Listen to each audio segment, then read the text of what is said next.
खरपतवार मैनेजमेंट की, तो मैंने आपको बताया कि लेयर फार्मिंग अगर आप करते हैं तो खरपतवार आपके खेतों में बिल्कुल नहीं होगा। और अगर आप ओपन में फार्मिंग करते हैं, मतलब खुले में करते हैं बिना ढांचे के साथ में, तो फिर आपको आच्छादन करना पड़ेगा, मतलब मल्चिंग करना पड़ेगी। और इसका मतलब ये होता है कि जो भी आपके पास फार्म का वेस्ट है, चाहे वो पत्तियों के रूप में हो, चाहे वो घास के रूप में हो, चाहे वो धान का पैरे के रूप में हो, या किसी भी फसल के वेस्ट के रूप में हो, तो आप उस वेस्ट को जलाएं मत, फेंके मत, कुछ मत करें, इकट्ठा जाके एक जगह पर रख लें। और जब भी आप कोई फसल रिज बेड पर बोते हैं या खुले खेत में बोते हैं, तो फसल बोने के 2 से 5 दिन के बाद उसको आप पूरे खेत में बिछा दें। मतलब जो फसल बोई है वो फसल उगाए, जैसे ही उसका जर्मिनेशन हो और वो आप जो भी धान का पैरा है, लाइक जो भी पत्ते हैं या जो भी है आपके पास, वो सारा पूरे खेत में बिछा दें, ताकि जो है ना कोई खरपतवार ना उग पाए और पानी का वाष्पीकरण को रोका जा सके। इस तरह से हम आच्छादन करके जो है खरपतवार का प्रबंधन और पानी को उड़ने से रोक सकते हैं। मानसून में खरपतवार नियंत्रण कैसे करें? मानसून में? हाँ, खरपतवार का नियंत्रण।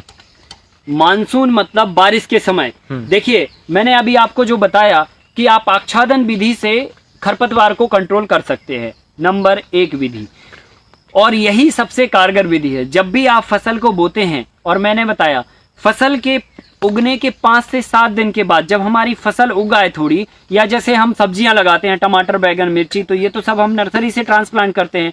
तो हमने ट्रांसप्लांट आज किया पौधे को, और पीछे से हमने आच्छादन कर दिया, मल्चिंग के रूप में हमने घास को, धान के पैरे को, या जो भी वेस्ट है हमारे पास, उस वेस्ट को पूरी तरह से हम खेत में बिछा देंगे। मिट्टी नहीं दिखना चाहिए, इस तरह की कंडीशन हम कर देंगे तो कोई भी घास निकल के नहीं आएगी और पानी भी वाष्पीकृत होने से बच जाएगा। दोनों फायदे एक साथ में होंगे।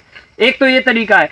दूसरा तरीका ये है, वो गर्मी के समय आपको करना पड़ेगा, और वो हर 3 साल में आपको करना पड़ेगा। और उसके लिए ये कि जैसे ही आपकी गर्मी में फसल कटती है गेहूं की, या जिन भी हिंदुस्तान के इलाके में जिस भी समय पे मार्च अप्रैल के महीने में जो फसल कटती है, उसके तुरंत बाद वो एक बार फसल को कटने के बाद खेत को जोत दें, और जोतने के बाद एक स्प्रिंकलर चला दें। और स्प्रिंकलर चलाने के बाद 0.25 माइक्रोन की बिल्कुल पतली पॉलीथिन एक आती है, वो पॉलीथिन को पूरे एकड़ के खेत में आपको बिछाना पड़ेगा, और फिर जाके 15 दिन तक वो पॉलीथिन बिछी रहेगी। फिर उस पॉलीथिन को हटा के आप लपेट के रख लीजिए। आपके खेत से जो खरपतवार के जर्म होंगे वो पूरी तरह से खत्म हो जाएंगे, आपका खेत वीड फ्री हो जाएगा। लेकिन ऐसा केवल 2 से 3 साल तक चलेगा, क्योंकि हवा के माध्यम से जो खरपतवार के बीज आपके खेतों में आके जमेंगे, गिरेंगे, वो पुनः फिर आपके 2-3 साल के बाद फिर से खेत में खरपतवार होने लग जाएंगे। तो सबसे अच्छा विकल्प ये है कि आप जो है ना, या तो मल्टी लेयर फार्मिंग करें,